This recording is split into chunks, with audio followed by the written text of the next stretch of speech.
കേട്ടോ. കർത്താവിൻ്റെ അതിപരിശുദ്ധമേറിയ നാമം വീണ്ടും വാഴ്ത്തപ്പെടുമാറാകട്ടെ.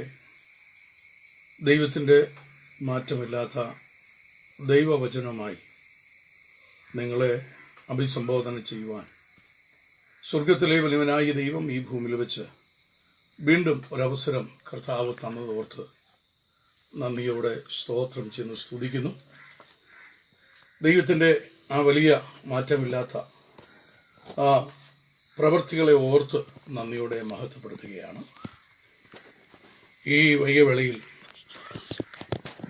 അംബാസഡേഴ്സ് ഓഫ് ക്രൈസ്റ്റ് എന്ന ഈ ഫേസ്ബുക്ക് ലൈവിൽ ദൈവത്തിൻ്റെ മാറ്റമില്ലാത്ത വചനവുമായി നിങ്ങളെ അഭിസംബോധന ചെയ്യുവാൻ കർത്താവ് വീണ്ടും ഒരു അവസരം തന്നു. ഇതിൻ്റെ അഡ്മിനായിരിക്കുന്ന കർത്താവിൻ്റെ വിലപ്പെട്ട ദാസൻ പാസ് അനീഷ് വല്ലന, ശേഷം പ്രവർത്തിക്കുന്ന അഡ്മിൻ പാനൽ, അതോടൊപ്പം പ്രവർത്തിക്കുന്ന കർത്തൃദാസന്മാർ, ഈ ശബ്ദം ശ്രവിക്കുന്ന, ഈ ലൈവ് കണ്ടുകൊണ്ടിരിക്കുന്ന എല്ലാ ശ്രോതാക്കൾക്കും വേഗം വരുന്ന കർത്താവായ യേശു ക്രിസ്തുവിൻ്റെ വിലയേറിയ നാമത്തിൽ എൻ്റെ സ്നേഹവന്ദനത്തെ അറിയിക്കുന്നു. ഇന്ന് ലഭിച്ചതായിരിക്കുന്നതായ ഈ അല്പനിമിഷ സമയത്ത് ദൈവത്തിൻ്റെ മാറ്റമില്ലാത്ത വചനത്തിൽ നിന്ന് ഒരു ചിന്ത നിങ്ങളുടെ ശ്രദ്ധയിൽപ്പെടുത്തുവാൻ കർത്താവിൽ ശരണപ്പെടുന്നു. യോഹന്നാൻ്റെ സുവിശേഷം 15-ാം അധ്യായം അതിൻ്റെ 7-ാം വാക്യം, നിങ്ങൾ എന്നിലും എൻ്റെ വചനം നിങ്ങളിൽ വസിച്ചാൽ നിങ്ങൾ ഇച്ഛിക്കുന്നത് എന്തെങ്കിലും അപേക്ഷിപ്പീൻ, അത് നിങ്ങൾക്ക് കിട്ടും. കർത്താവിൻ്റെ വിലയേറിയ നാമം വീണ്ടും വാഴ്ത്തപ്പെടുമാറാകട്ടെ. ഒരു വാക്ക് പ്രാർത്ഥിക്കാം. പരിശുദ്ധനാം ദൈവമേ, സ്വർഗീയ നല്ല പിതാവേ, മനോഹരമായിരിക്കുന്നതായ നല്ല നിമിഷങ്ങൾക്കായി സ്തോത്രം. വായിച്ച തിരുവെഴുത്തുകൾ കർത്താവിൻ്റെ കരങ്ങളിൽ തരുന്നു. അത് തൻ്റെ ജനത്തോട് സംസാരിപ്പാൻ വലിയവനായ ദൈവം അവ ഒരുക്കിയ അവസരത്തിനായി നന്ദിയോടെ സ്തോത്രം. ഈ മാറ്റമില്ലാത്ത തിരുവെഴുത്തുകൾ, വചനങ്ങൾ ഓരോ ജീവിതങ്ങൾക്കും ശ്രവിക്കുന്ന എല്ലാ പ്രിയപ്പെട്ടവർക്കും ഇത് അനുഗ്രഹമായി മാറുവാൻ ഏൽപ്പിച്ച് സമർപ്പിക്കുന്നു. കൃപ കൊടുത്ത് ബലപ്പെടുത്തണം, അനുഗ്രഹിക്കണം, സഹായിക്കണം. യേശുവിൻ്റെ ധന്യമേറിയ നാമത്തിൽ തന്നെ ആമേൻ. വായിച്ചതായിരിക്കുന്നതായ തിരുവെഴുത്തിലെ പ്രമേയം എന്ന് പറയുന്നത്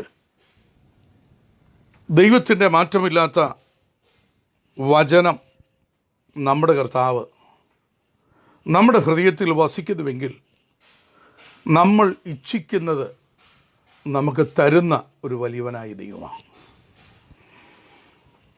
എന്നാൽ ഇതിൽ നിന്ന് ചില ചിന്തകൾ ദൈവജനത്തിന് നൽകുവാൻ താല്പര്യപ്പെടുന്നു.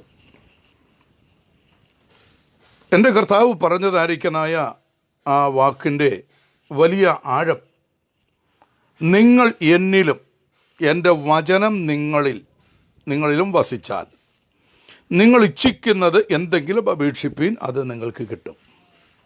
ഇന്ന് മനുഷ്യ ജീവിതത്തിൽ ദൈവത്തിൽ നിന്ന് എപ്പോഴും ജനം, ദൈവമക്കൾ, എല്ലാ പ്രിയപ്പെട്ടവരും ആഗ്രഹിക്കുന്നത് ദൈവത്തിൽ നിന്ന് നാം പ്രാർത്ഥിക്കുന്ന വിഷയത്തിന് മറുപടി ലഭിക്കണം എന്നുള്ളതാണ്. എന്നാൽ ക്രിസ്തീയ കുലത്തിലേക്ക് നോക്കിയാൽ അനേക പ്രിയപ്പെട്ടവർ പ്രാർത്ഥിച്ച് മറുപടി ലഭിക്കാതെ വിവിധ നിലകളിൽ വിവിധ വിഷയങ്ങളുമായി ഭാരപ്പെടുന്നു. അവർക്ക് ഒരാശ്വാസത്തിന്, ഒരു വിടുതലിന് ഈ വചനം ഞാൻ നിങ്ങളുടെ മുമ്പിൽ സമർപ്പിക്കുകയാണ്. ഇന്ന് ലോകത്തിലേക്ക് നാം കണ്ണോടിച്ചാൽ മനുഷ്യനിൽ ആശ്രയിക്കുന്നതിനേക്കാൾ നല്ലത് യഹോവയിൽ ആശ്രയിക്കുന്നത് നല്ലത്. പ്രഭുക്കന്മാരിൽ ആശ്രയിക്കുന്നതിനേക്കാൾ യഹോവയിൽ ആശ്രയിക്കുന്നത് നല്ലത്. സഹായിപ്പാൻ കഴിയാത്ത മനുഷ്യപുത്രരിലും അരുത് എന്ന് തിരുവെടുത്ത് പറയുമ്പോൾ ഇവിടെ നമുക്ക് ദൈവത്തിൽ നിന്ന് എന്തെങ്കിലും ലഭിക്കണമെങ്കിൽ ദൈവം വച്ചിരിക്കുന്ന 2 കണ്ടീഷൻ. ഒന്ന്, നിങ്ങൾ എന്നിലും, അടുത്തത് എൻ്റെ വചനം നിങ്ങളിലും വസിച്ചാൽ. 2 ചിന്തകളാണ് കർത്താവ് പറയുന്നത്. കർത്താവിങ്കിൽ നിന്നും എന്തെങ്കിലും ലഭിക്കുവാൻ 2 യോഗ്യത. 1 നമ്മൾ ക്രിസ്തുവിലായിരിക്കണം. അതുകൊണ്ടാണ് പറയുന്നത് നിങ്ങൾ എന്നിലും. 2 കർത്താവിൻ്റെ വചനം നമ്മുടെ ഉള്ളിൽ വസിക്കണം. അപ്പോൾ ഈ തരത്തിലുള്ളതായിരിക്കുന്നതായ വളരെ ചിന്തകൾ നമ്മൾ ആഴമായി ചിന്തിക്കേണ്ടിയിരിക്കുന്നു. ഈ ശബ്ദം ശ്രവിക്കുന്ന ഓരോരുത്തരോടും ഞാൻ ഈ ചോദിക്കുന്ന ചോദ്യം 2 കണ്ടീഷനാണ്. കർത്താവ് പറഞ്ഞു നിങ്ങൾ എന്നിൽ, അർത്ഥം നമ്മുടെ കർത്താവിലാണോ വസിക്കുന്നത്? നമ്മൾ കർത്താവിൽ വസിക്കുന്നുണ്ടോ? അടുത്തത്, ദൈവത്തിൻ്റെ മാറ്റമില്ലാത്ത വചനം നമ്മുടെ ഉള്ളിൽ വസിക്കുന്നുണ്ടോ? നമ്മൾ കർത്താവിൽ വസിക്കുന്നുവെങ്കിൽ തീർച്ചയായിട്ടും കർത്താവിൻ്റെ വചനം നമ്മുടെ ഉള്ളിൽ വസിക്കും, ഉറപ്പാണ്. പക്ഷേ നിങ്ങൾ എന്നിൽ വസിക്കുക എന്ന് പറഞ്ഞാൽ എല്ലാവരെയും കർത്താവിൻ്റെ ഉള്ളിൽ വസിക്കുക എന്ന് പറയുന്നത് വളരെ ചിന്തനീയമായിരിക്കുന്നൊരു വിഷയമാണ്. കാരണം നമ്മളെല്ലാം ചിന്തിക്കുന്നത് ദൈവം സൃഷ്ടിച്ച സകല ചരാചരങ്ങളും സകല മനുഷ്യവർഗവും അവൻ്റെ ഹൃദയത്തിലുണ്ട്. പക്ഷെ യേശു തൻ്റെ ശിഷ്യന്മാരെ തിരഞ്ഞെടുക്കുമ്പോൾ കാണുന്നൊരു യാഥാർത്ഥ്യം, അവൻ 12 ശിഷ്യന്മാരെ തിരഞ്ഞെടുത്തു എങ്കിലും അതിനുള്ളിൽ തനിക്ക് ബോധിച്ചവരെ അവൻ അരികിൽ വിളിച്ചതായി നമുക്ക് കാണുവാൻ കഴിയും. അപ്പം നമ്മൾ ദൈവത്തിൽ വസിച്ചാൽ തീർച്ചയായിട്ടും ദൈവം പറയുന്ന കണ്ടീഷൻ, നീ ചോദിക്കുന്നത് എന്താണ് ചോദിക്കുന്നത് എന്ന് പറഞ്ഞാൽ ദൈവത്തിൻ്റെ ചിന്ത ഇന്ന കാറ്റഗറിയിൽ പെട്ടത് നീ ചോദിക്കാവൂ എന്നില്ല. നിങ്ങൾ ഇച്ഛിക്കുന്നത് എന്തെങ്കിലും എന്ന് പറഞ്ഞാൽ നിങ്ങൾ ഇഷ്ടപ്പെടുന്നത് എന്തായാലും അവൻ തരുവാൻ ശക്തൻ. അപ്പോൾ നമ്മൾ ദൈവത്തിൽ അല്ലെങ്കിൽ കർത്താവിൽ അല്ലെങ്കിൽ ക്രിസ്തുവിൽ വസിക്കുക എന്ന് പറഞ്ഞാൽ രക്ഷയുടെ അവസ്ഥയിലേക്ക് പൂർണ്ണമായി മടങ്ങി വന്ന ഒരു ദൈവ പൈതലിന് മാത്രമേ അത് പറയുവാൻ കഴിയൂ. കർത്താവ് അവരെക്കുറിച്ച് പറയും, നിങ്ങൾ എന്നില്ല, കാരണം നിങ്ങൾ രക്ഷിക്കപ്പെട്ട് സ്നാനപ്പെട്ട് ദൈവവചനത്തിൻ്റെ ഉപദേശമനുസരിച്ച് എൻ്റെ മക്കളായി നിങ്ങൾ ജീവിക്കുന്നു. അവനെ കൈക്കൊണ്ട് അവൻ്റെ നാമത്തിൽ വിശ്വസിക്കുന്ന ഏവർക്കും ദൈവമക്കളായി തീരുവാൻ അവൻ നമുക്ക് ആ അധികാരം തന്നിരിക്കുക. ആ അധികാരം ഏറ്റെടുത്ത് ആ നിലയിൽ ജീവിക്കുന്ന തൻ്റെ മക്കൾ എപ്പോഴും ക്രിസ്തുവിലാണ്. അടുത്ത പറയുന്നു, എൻ്റെ വചനം നിങ്ങളുടെ ഉള്ളിൽ വസിക്കണം. ദൈവമക്കളുടെ ഈ ലോക ജീവിതത്തിൽ ഒരു ദൈവ പൈതലിൻ്റെ അടിസ്ഥാനം അല്ലെങ്കിൽ അവനെ വഴി നടത്തുന്നത് അവൻ്റെ പരിപാലനം, അല്ലെങ്കിൽ ദുഷ്ടനാകുന്ന പിശാചിന് മുമ്പിൽ അവനെ ജയിക്കുവാൻ ദൈവം കൊടുത്തിരിക്കുന്ന ആയുധം ദൈവത്തിൻ്റെ മാറ്റമില്ലാത്ത വചനമാണ്. ഇന്ന് ലോകത്തിലേക്ക് നോക്കിയാൽ വചനത്തിന് വേണ്ടി ജീവിക്കുന്നവരുണ്ട്, വചനം കൊണ്ടും ജീവിക്കുന്നവരുണ്ട്. ഇതേത് കാറ്റഗറിയിൽ പെടുമെന്ന് ഈ ശബ്ദം ശ്രവിക്കുന്ന ഓരോരുത്തരും ചിന്തിച്ചാലും, നാം ദൈവവചനം നമ്മുടെ ഉള്ളിൽ വസിക്കുന്നു എങ്കിൽ നമുക്ക് തീർച്ചയായിട്ടും ദൈവത്തോട് ചില കാര്യങ്ങൾ അവകാശത്തോടെ പറയുവാൻ കഴിയും. കാരണം 119 സങ്കീർത്തനം 11 വാക്യത്തിൽ പറയുന്നു, ഞാൻ നിന്നോട് പാപം ചെയ്യാതിരിക്കേണ്ടതിന് നിന്റെ വചനം എൻ്റെ ഉള്ളിൽ ഞാൻ സംഗ്രഹിക്കുന്നു. അപ്പോൾ ദൈവവചനം നമ്മുടെ ഉള്ളിൽ സംഗ്രഹിച്ചാൽ നമുക്ക് തെറ്റുകളിൽ നിന്ന്, പാപത്തിൽ നിന്ന് വലിയൊരു മോക്ഷം വലിയവനായ ദൈവം നമുക്ക് തന്നിരിക്കും. ദൈവത്തിൻ്റെ മാറ്റമില്ലാത്ത വചനം നമ്മുടെ ഉള്ളിലുണ്ടെങ്കിൽ, അതിൻ പ്രകാരം നാം ജീവിക്കുന്നുവെങ്കിൽ ഒരിക്കലും പിശാച് നമ്മളോട് പോരാടത്തില്ല, അവൻ നമ്മുടെ അടുക്കൽ വരില്ല. വീണ്ടും ദൈവത്തിൻ്റെ മാറ്റമില്ലാത്ത വചനം അകത്ത് കയറിയാൽ, അകത്ത് ഉണ്ടായാൽ, വസിച്ചാൽ, കൊരിന്ത്യ ലേഖനത്തിൽ പറയുന്ന പോലെ ദൈവത്തിൻ്റെ മാറ്റമില്ലാത്ത വചനം, ദൈവത്തിൻ്റെ അരുളപ്പാട് ഹൃദയത്തിൻ്റെ മാംസപ്പലകയിൽ ദൈവാത്മാവിനാൽ എഴുതപ്പെടുന്നു എങ്കിൽ നാം ദൈവത്തിൻ്റെ സന്നിധിയിൽ ക്രിസ്തുവിൻ്റെ പത്രങ്ങളായി നമുക്ക് മാറുവാൻ ദൈവം നമുക്ക് ഭാഗ്യം തരും. നമ്മുടെ ഹൃദയത്തിൻ്റെ അന്തർഭാഗത്ത് ബുദ്ധി കൊണ്ടോ അറിവ് കൊണ്ടോ ജ്ഞാനം കൊണ്ടോ എഴുതിയിട്ട് യാതൊരു കാര്യമില്ല. തീർച്ചയായും ആ ക്രിസ്തുവിൻ്റെ വചനങ്ങൾ ദൈവത്തിൻ്റെ ആത്മാവിനാൽ നമ്മൾ എഴുതപ്പെടുന്നുവെങ്കിൽ അവിടെയാണ് ദൈവത്തിൻ്റെ വലിയ പ്രവൃത്തി വെളിപ്പെടുന്നത്. എന്ന് പറഞ്ഞാൽ നല്ല നിലത്ത് വീണ ഒരു വിത്ത് അത് നല്ല രീതിയിൽ വളർന്ന് അത് പന്തലിച്ച് അതിൻ്റെ ഫലം കായ്ക്കുന്നത് പോലെ നല്ല നിലത്ത് വീണ ഒരു വിത്ത് 30, 60, 100 മേനിയായി വിളയുന്നത് പോലെ നമ്മുടെ ഹൃദയത്തിൽ ദൈവവചനം വസിക്കേണ്ടത് ആവശ്യമാണ്. പ്രത്യേകിച്ച് അവൻ്റെ മക്കളായി തീർന്ന ഏതൊരു വ്യക്തിയുടെ ഉള്ളിലും അവനെ വിശ്വാസത്തിൽ, ദൈവകൃപയിൽ, കൃപാവരങ്ങളിൽ, ശുശ്രൂഷകളിൽ അടിയന്തരമായി അവനെ നിലനിർത്തണമെങ്കിൽ, പോരുകളുടെയും പോരാട്ടങ്ങളുടെയും നടുവിൽ നിലനിൽക്കണമെങ്കിൽ ദൈവവചനം അവൻ്റെ അടിസ്ഥാനമാണ്. കാരണം എഫേസ്യ ലേഖനത്തിൽ 6-ാം അധ്യായത്തിൽ പടക്കളത്തിൽ നിൽക്കുന്ന ഒരു വിശ്വാസിക്ക്, ഒരു ദൈവ പൈതലിന് ദൈവം കൊടുത്തതായിരിക്കുന്ന ആ സർവായുധ വർഗത്തിൽ ഒന്നാണ് വചനമെന്ന ആത്മാവിൻ്റെ വാള്. മാത്രമല്ല ഇത് ഇരുവാറ്റലുള്ള വാളാണ്. ഇത് പ്രാണനെയും സന്ധിമതികളെയും വേർപിടിപ്പിക്കും വരെ തുളച്ച് ചെല്ലുന്നതാണ്. മാത്രമല്ല ഹൃദയത്തിന് ചിന്തനങ്ങളെ ഇത് പുറത്തു കൊണ്ടുവരുന്നതാണ്. മാത്രമല്ല ദൈവത്തിൻ്റെ മാറ്റമില്ലാത്ത വചനം നമ്മുടെ അകത്തളത്തിൽ വസിക്കുന്നുവെങ്കിൽ ഏത് നിമിഷവും നമ്മുടെ ജീവിതത്തിൽ ഒരാത്മീയമായിരിക്കുന്ന ഉത്തേജനം, ആത്മീയമായിരിക്കുന്ന ഉണർവ്, ആ സന്തോഷം, സമാധാനം വചനത്തിലൂടെ നമുക്ക് വളരെയധികമായി പ്രാപിച്ചെടുക്കുവാൻ കഴിയും. അപ്പോൾ ഈ 2 കണ്ടീഷൻ യേശു പറഞ്ഞത് വളരെ പ്രാധാന്യമാണ്. അപ്പോൾ നിങ്ങൾ എന്നിലും എൻ്റെ വചനം നിങ്ങളുടെ ഉള്ളിൽ വസിക്കുന്നുവെങ്കിൽ നിങ്ങൾ ഇച്ഛിക്കുന്നത് എന്തെങ്കിലും അപേക്ഷിപ്പീൻ, അത് നിങ്ങൾക്ക് കിട്ടും. അപ്പോൾ ഇവിടെ കർത്താവിനോട് അപേക്ഷിക്കുന്ന ഒരു വ്യക്തിയെ സംബന്ധിച്ച് ഞാൻ ദൈവവചനത്തിൽ ഒന്ന് ചിന്തിപ്പിക്കുവാൻ ഞാൻ താല്പര്യപ്പെടുകയാണ്. അതിന് നാം ലൂക്കോസിൻ്റെ സുവിശേഷം അതിൻ്റെ 5 മുതൽ 11 വരെയുള്ളതായിരിക്കുന്ന വേദഭാഗം, നമ്മുടെ കുറിവാക്യം നിങ്ങൾ എന്നിലും, ഇതാ അടുത്തത് എൻ്റെ വചനം നിങ്ങളുടെ ഉള്ളിൽ വസിക്കുന്നുവെങ്കിൽ നിങ്ങൾ ഇച്ഛിക്കുന്നത് എന്തെങ്കിലും അപേക്ഷിപ്പീൻ, അത് നിങ്ങൾക്ക് കിട്ടും. ഇന്ന് ഈ വൈകവേളയിൽ എൻ്റെ കർത്താവ് നമുക്ക് പറഞ്ഞിരിക്കുന്ന യോഗ്യത അനുസരിച്ച് ലഭിക്കുമോ എന്ന് സംശയിക്കുന്നവരോട് ഞാൻ പറയുന്നു, തീർച്ചയായും അവൻ മറുപടി തന്നിരിക്കും. അതിന് ഒരു തെളിവിന് വേണ്ടിയാണ് ഒരു ഉദാഹരണം മാത്രം ഞാൻ പ്രത്യേക ദൈവവചനത്തിൽ ഓർപ്പിക്കുന്നു. ലൂക്കോസിൻ്റെ സുവിശേഷം 5-ാം അധ്യായം 1 മുതൽ 11 വരെയുള്ളതായിരിക്കുന്ന വേദഭാഗം നമ്മൾ പഠിക്കുമ്പോൾ നമുക്കറിയാം പത്രോസിൻ്റെ ജീവിതത്തിൽ സംഭവിച്ച ഒരു വലിയ അത്ഭുതം അല്ലെങ്കിൽ അടയാളം ആണ് നമുക്ക് ഇവിടെ കാണുവാൻ കഴിയുന്നത്. യേശുക്രിസ്തുവിൻ്റെ 3.5 വർഷത്തെ ശുശ്രൂഷയിൽ അവൻ്റെതായിരിക്കുന്ന ഗിരിപ്രഭാഷണത്തിൽ അനേക അത്ഭുതങ്ങൾ നടന്നിട്ടുണ്ട് എങ്കിലും, അവൻ ചെയ്തിട്ടുണ്ട് എങ്കിലും 10ാമത്തെ അത്ഭുതമാണ് വലിയവനായ നമ്മുടെ കർത്താവ് പത്രോസിന് വേണ്ടി ചെയ്തത്.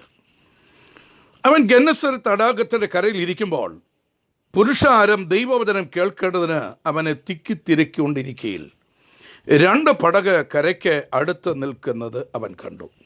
ഞാൻ അതിൻ്റെ ചരിത്ര ഭാഗങ്ങളെ ഒരുപാട് വിശദീകരിക്കാൻ താല്പര്യപ്പെടുന്നില്ല.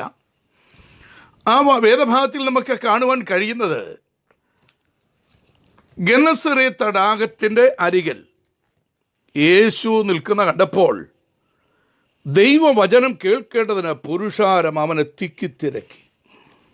സ്തോത്രം. ഈ വേദപുസ്തകം നമ്മൾ സവിസ്താരമായി പഠിക്കുമ്പോൾ ഗന്നസരത്ത്, തിബരിയോസ്, ഗലീല, ഇത് 3 ഒരു സ്ഥലം തന്നെ എന്നാണ് വേദപണ്ഡിതന്മാർ നമ്മളെ പഠിപ്പിക്കുന്നത്.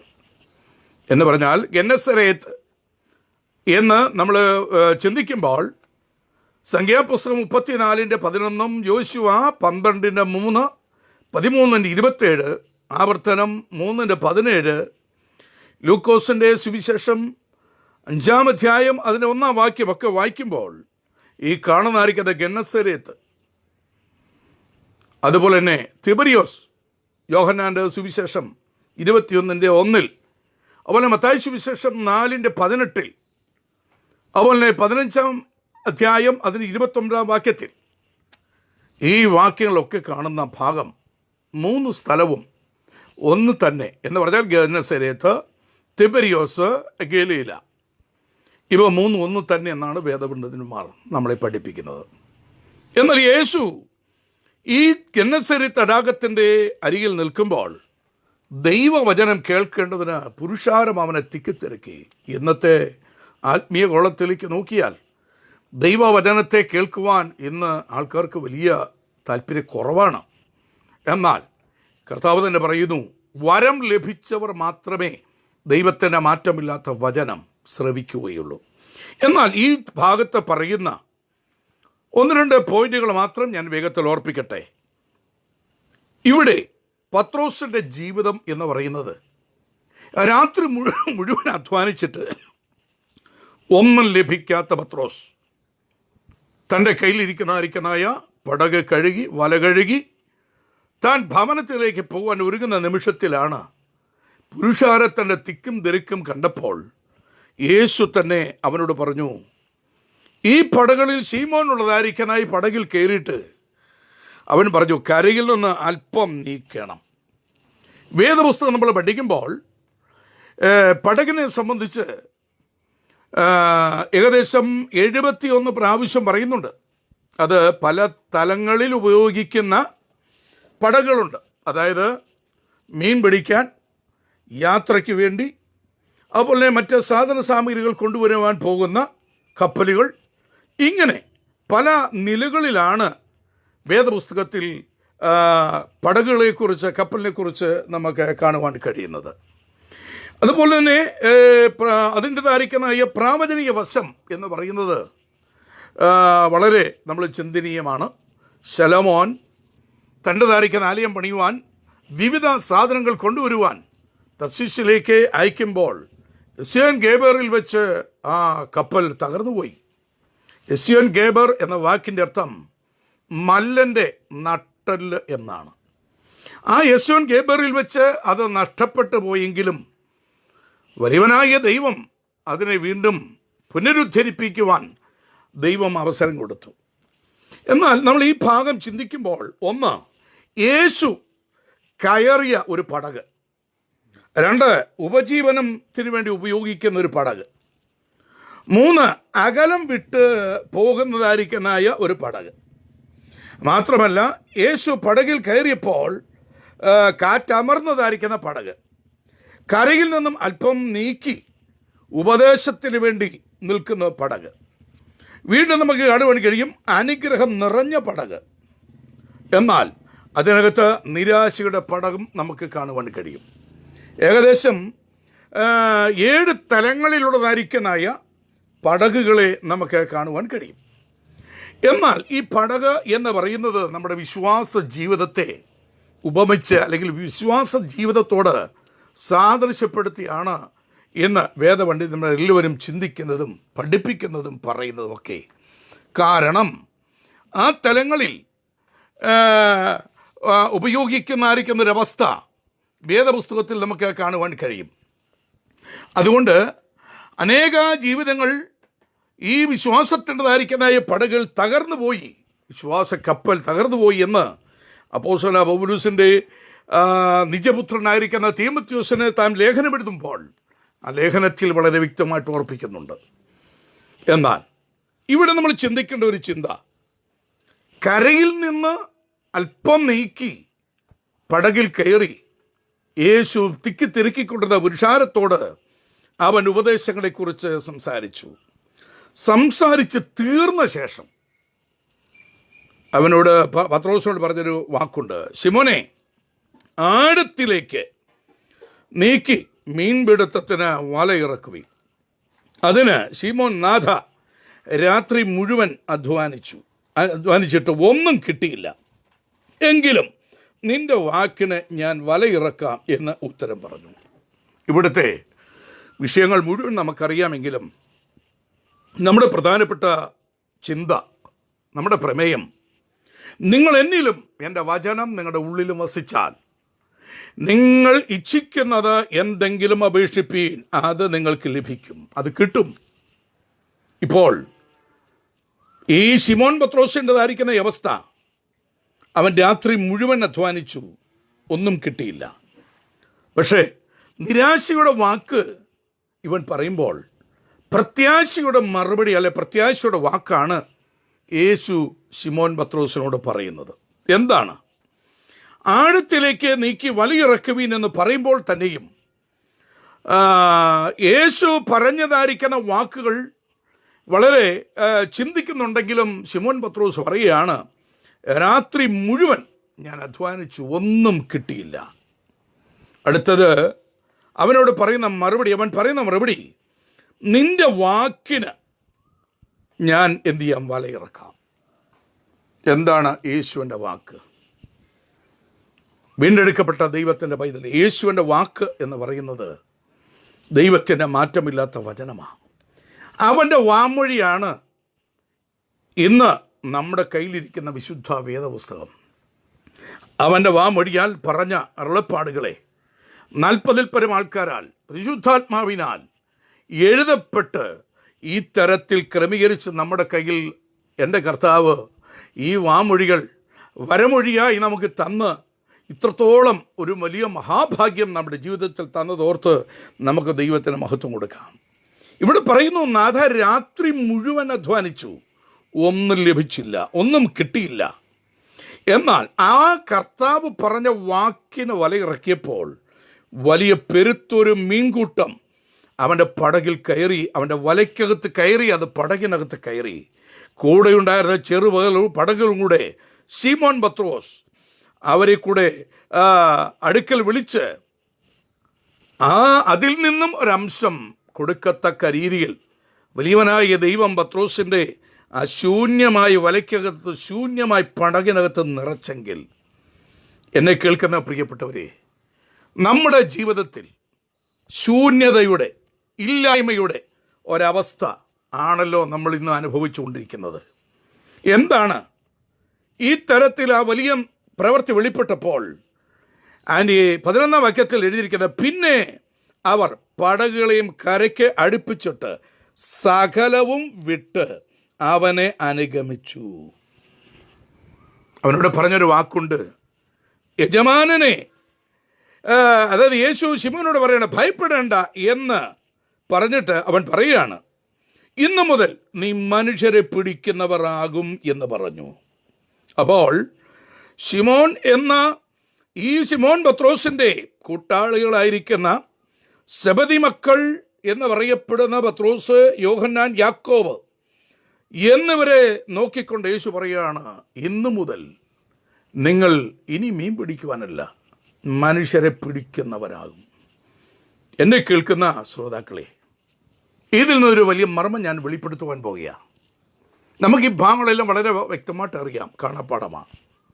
പക്ഷെ പത്രോസ് പറഞ്ഞൊരു വാക്ക്, രാത്രി മുഴുവൻ അധ്വാനിച്ചു, ഒന്നും കിട്ടിയില്ല. എന്താണ് രാത്രി മുഴുവൻ അധ്വാനിച്ചു എന്ന് പറയുന്ന വാക്ക്? ഒരു രാത്രിയെ മുഴുവൻ നമ്മൾ അപഗ്രഥിച്ച് പഠിച്ചാൽ 4 യാമമായിട്ടാണ് ദൈവവചനം നമ്മെ പഠിപ്പിക്കുന്നത്. 1-ാം യാമം വൈകുന്നേരം 6 മുതൽ 9 മണി വരെ. 2-ാം യാമം 9 മണി മുതൽ 12 മണി വരെ. 3-ാം യാമം 12 മണി മുതൽ വെളുപ്പിന് 3 മണി വരെ. 4-ാം യാമം 3 മുതൽ 6 വരെ. അങ്ങനെയെങ്കിൽ സന്ധ്യയ്ക്ക് 6 മുതൽ വെളുപ്പിനെ 6 വരെ എന്ന് പറയുന്ന സമയം എന്ന് പറയുന്ന 4 യാമമാണ്. ശിമോൻ പത്രോസ് 4 യാമങ്ങൾ മുഴുവൻ അധ്വാനിച്ചു, രാത്രി മുഴുവൻ അധ്വാനിച്ചു, ഒന്നും കിട്ടിയില്ല.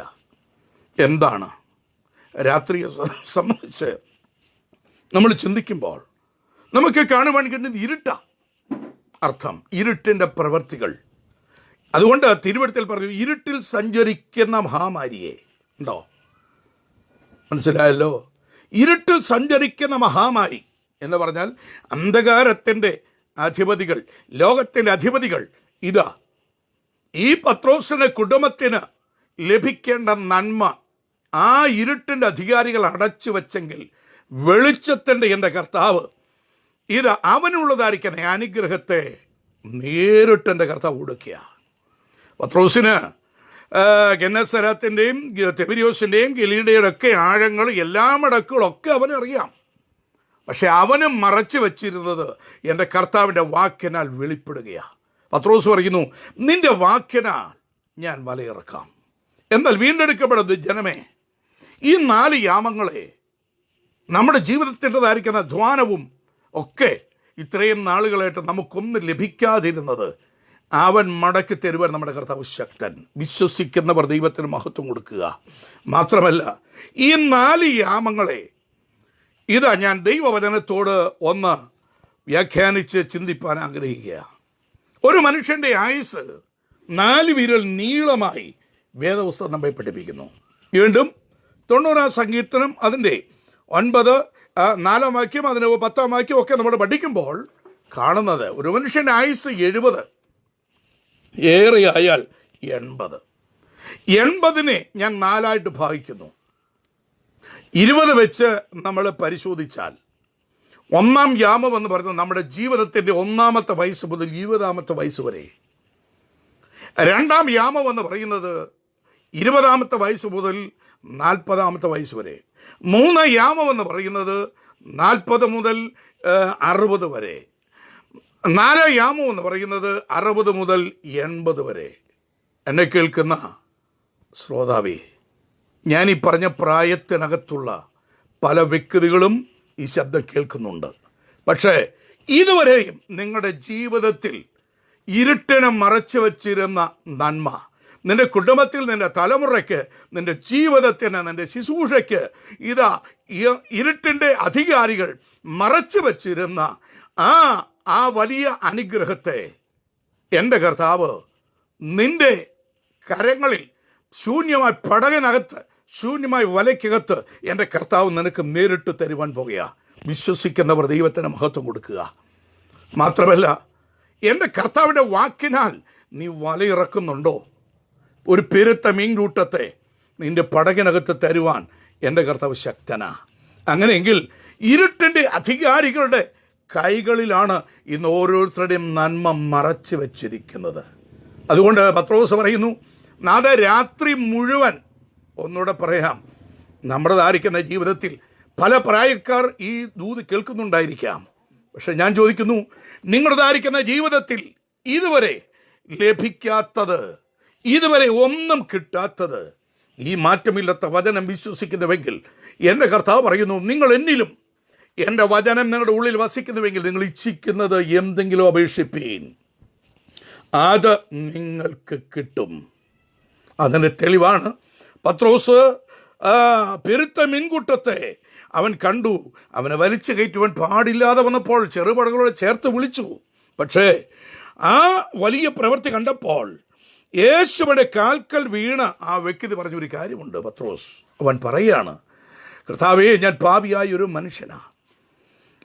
എനിക്ക് ആ തരത്തിൽ നിന്റെ അടുക്കൽ എനിക്ക് വരുവാൻ എനിക്ക് ഭയമുണ്ട്, എനിക്ക് സംഭ്രമം പിടിച്ചിരിക്കുന്നു.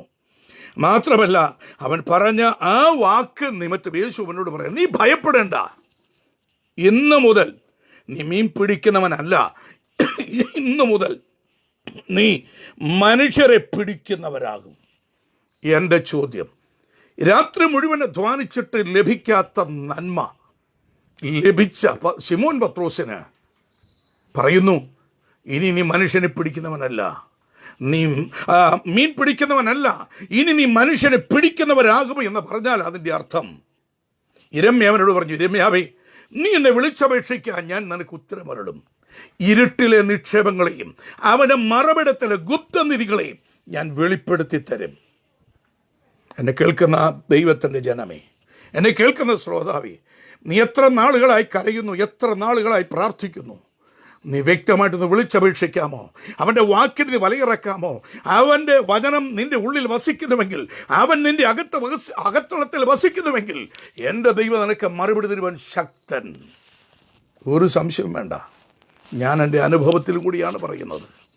അതുകൊണ്ട് ഇരുട്ടിലെ നിക്ഷേപങ്ങളെയും മറവിടത്തിലെ ഗുപ്തനിധികളെയും വചനത്താലും എൻ്റെ കർത്താവിനാലും നിനക്ക് തരുവാൻ, വാക്കിനാൽ എൻ്റെ കർത്താവ് നിനക്ക് തരുവാൻ, അവൻ്റെ വാമൊഴികൾ നിനക്ക് തരുവാൻ എൻ്റെ കർത്താവ് ശക്തൻ. ഏറ്റെടുക്കുന്ന ഓരോ ജീവിതങ്ങൾക്ക് ഈ വചനം ഒരു വിടുതലായി പരിണമിക്കുവാൻ ഞാൻ ദൈവം എനിക്ക് നൽകി തന്ന ദൈവത്തിൻ്റെ ആത്മാവിനാൽ ഈ വചനത്തിൻ്റെ വെളിപ്പാടുകൾ, ദൂതുകൾ ഞാൻ നിങ്ങൾക്ക് കൈമാറുകയാണ്.